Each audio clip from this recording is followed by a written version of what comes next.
Welcome. আমরা আছি আজকে নেতারহাট।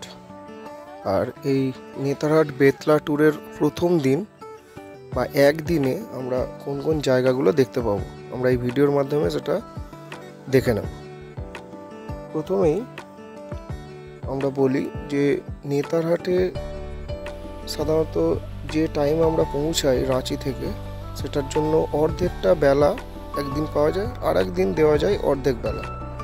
তাই দুটো দিনের অর্ধেক বেলা যোগ করলে আমরা মোট একদিন পাবো।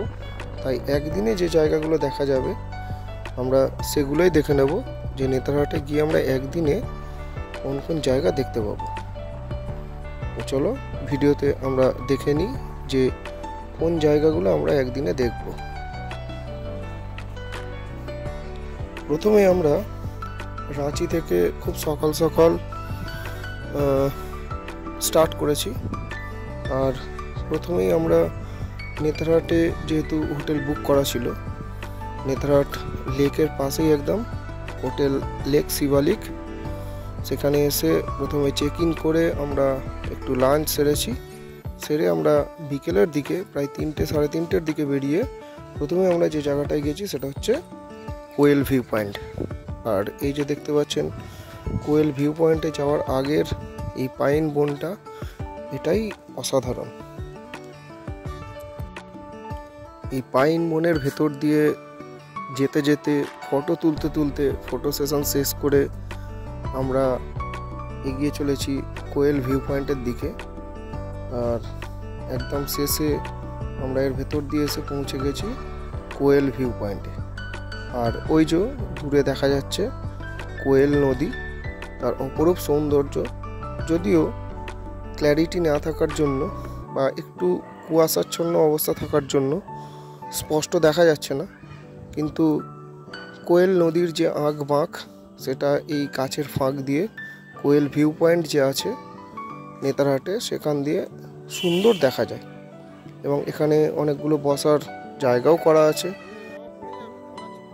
তাই কারো মনে হলে এখানে অনেকক্ষণ বসে সময়ও কাটাতে পারেন কোয়েল নদী বা কোয়েল ভিউ পয়েন্টে যে অসাধারণ দৃশ্য, সেই দৃশ্যগুলো।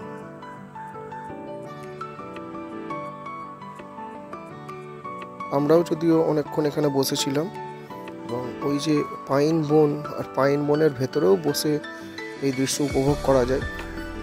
আমরা যেটা করেছিলাম, সবাই করে তাই।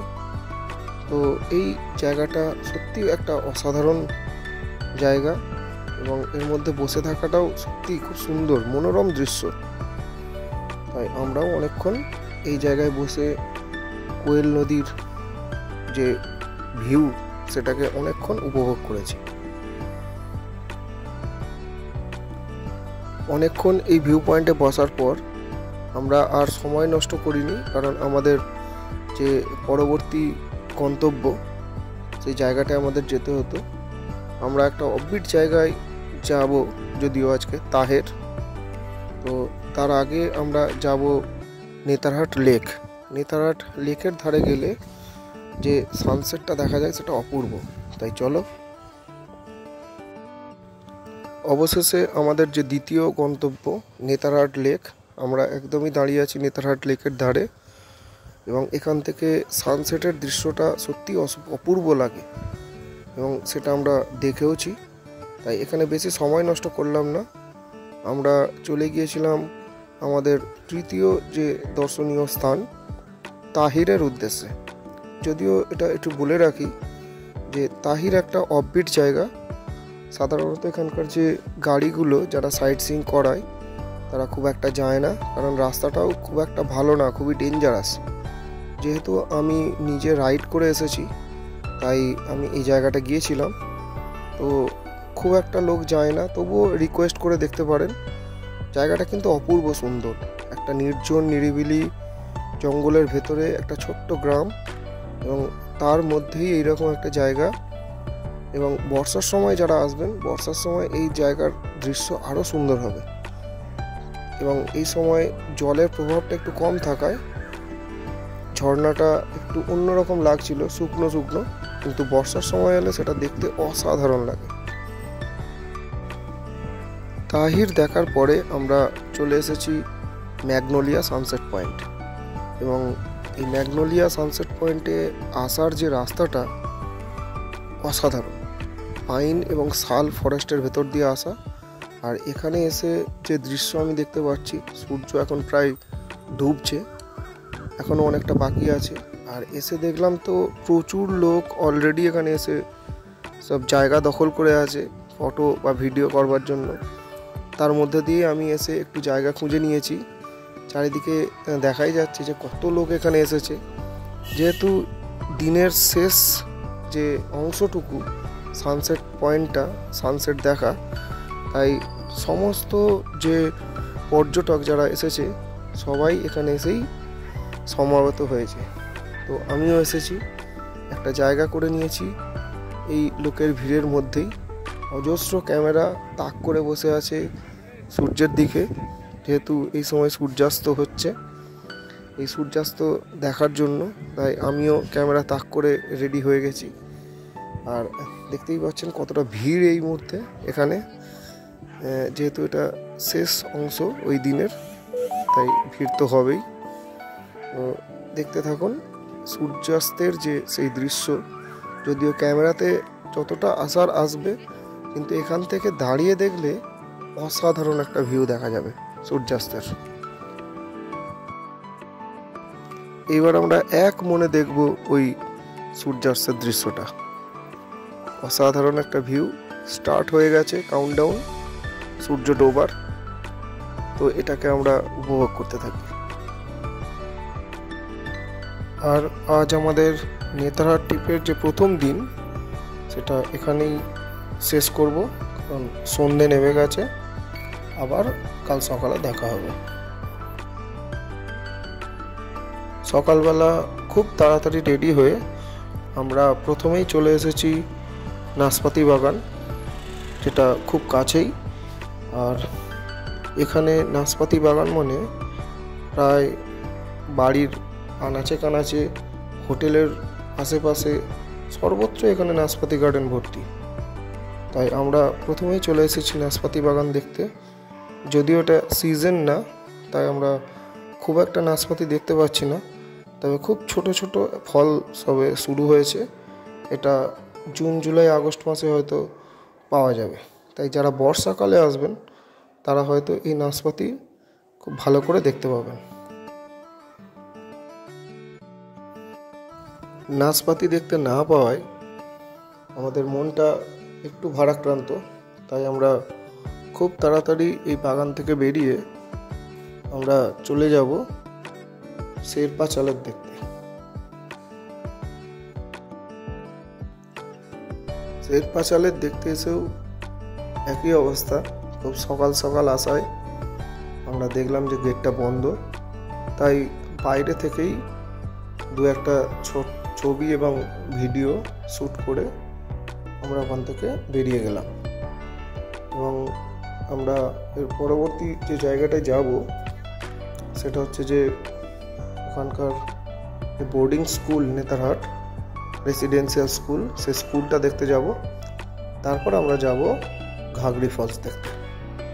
তো দেখি সেই বোর্ডিং স্কুলটা এখানকার ঠিক কেমন এবং কী পরিবেশের মধ্যে আছে। বোর্ডিং স্কুল দেখতে যাওয়ার পথে এটা ছিল একটা এক্সট্রা পাওনা। রাস্তায় এরকম একটা জলের ট্যাঙ্ক এবং তার মধ্যে অজস্র মৌচাক। এটা দেখে তো আমি অবাক হয়ে গেলাম যে এত মৌচাক একটা জায়গার মধ্যে আগে কখনো দেখিনি। মৌচাক অনেক দেখেছি, কিন্তু এইরকম অবস্থা সত্যি অসাধারণ একটা দৃশ্য। তাই আপনাদের সঙ্গে শেয়ার করলাম এই দৃশ্যটা।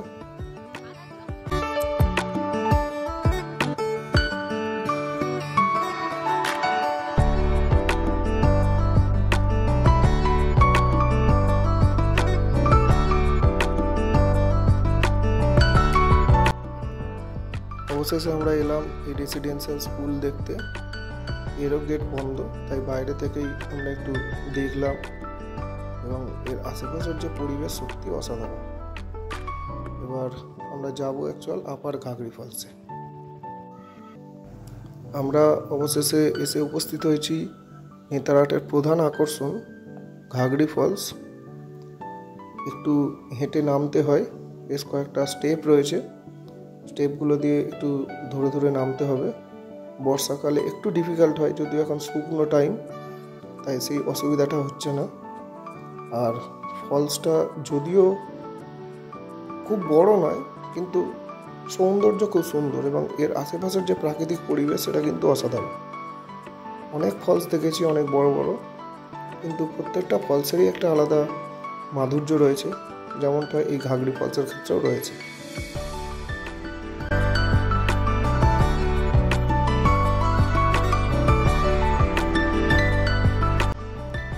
ঘাগড়ি ফলসের কাছে আমরা অনেকক্ষণ সময় কাটালাম, বসেও ছিলাম বেশ কিছুক্ষণ, এবং এই ঝর্ণাটা দেখতে খুব সুন্দরই লাগছিল, তাই এখানে বেশ কিছুক্ষণ আমরা বসেছিলাম।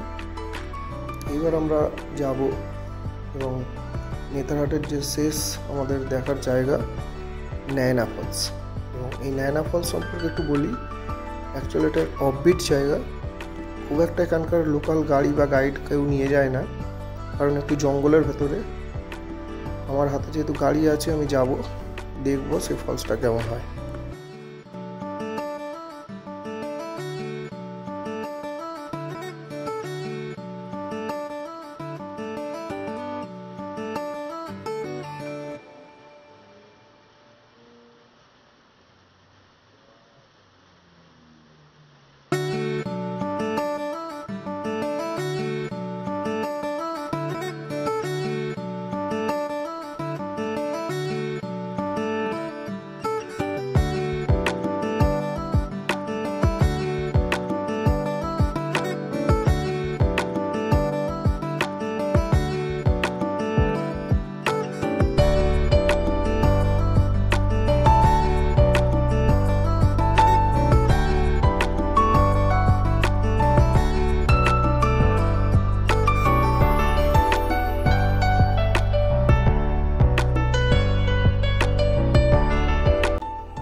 ঘাগড়ি ফলস দেখে আমরা এখন যাচ্ছি নায়না ফলসের দিকে।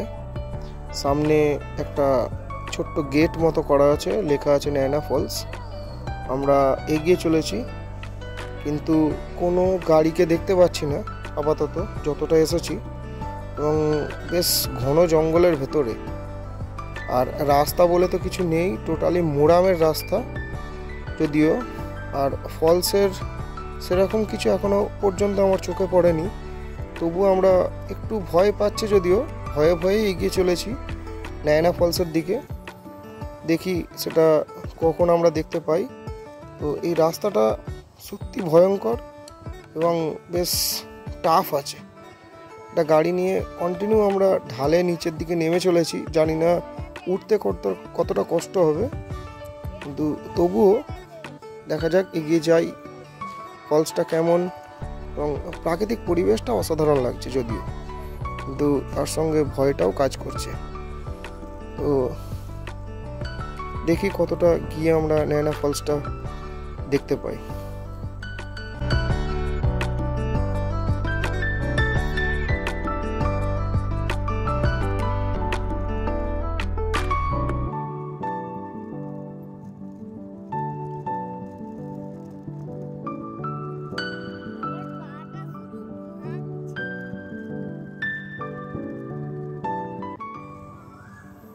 জঙ্গলের মধ্যে দিয়ে অনেকটা ডাউন স্ট্রিমে যাওয়ার পরেও নায়না ফলসটা দেখতে পেলাম না, আর মনটাও সায় দিচ্ছে না যে আরও এগিয়ে যাই। তাই আমরা মোটামুটি এখানেই দাঁড়িয়ে পড়ব, কারণ আর এগোবো না। এবার গাড়ি ঘোরানোর পালা। গাড়িটা ঘুরিয়ে নিয়ে ব্যাক করতে হবে, কারণ আমরা কাউকে দেখতেও পাচ্ছি না যে এখানে গেছে, ফিরছে বা যাচ্ছে, বা অন্য কোনো লোকাল কাউকেই দেখতে পাচ্ছি না। তো যার জন্য এখানেই আমরা দাঁড়িয়ে যাব, আর এগোবো না, সেটাই ডিসিশন নিলাম। তো এখান থেকে আমরা ব্যাক করে ফিরে আসি। নেতারহাটের অনেক জায়গায় দেখলাম, কিন্তু যেতে হবে ওখানে, তাই আমার হাতে গাড়ি ছিল, আমি গাড়ি নিয়ে গেছি। কিন্তু অনেক ট্রেন আছে, যারা ট্রেনে যাবেন হাওড়া থেকে রাঁচি পর্যন্ত অনেক ট্রেন আছে, যার মধ্যে ক্রিয়াযোগা এক্সপ্রেস, যেটা রাত 9টা নাগাদ ছাড়ে আর ওখানে মোটামুটি 6টা নাগাদ পৌঁছে দেয়। এটা বেস্ট ট্রেন। আর থাকবো কোথায়? নেতারহাটে অজস্র হোটেল আছে। আমি এখন যে হোটেলটা এবং তার পরিবেশটা দেখাচ্ছি, এটা হচ্ছে একদম লেক শিবালিক, লেকের পাশেই একেবারে অপরূপ সৌন্দর্য। এই জায়গাটার নিজস্ব একটা গার্ডেন আছে সামনে, এবং যে বিল্ডিং সেটা বেশি বড় না হলেও খুব সাজানো গোছানো। তো আপনারা এখানে আসতে পারেন। সবাইকে অসংখ্য ধন্যবাদ। আর বেতলার ভিডিওটা এর পরে আসবে।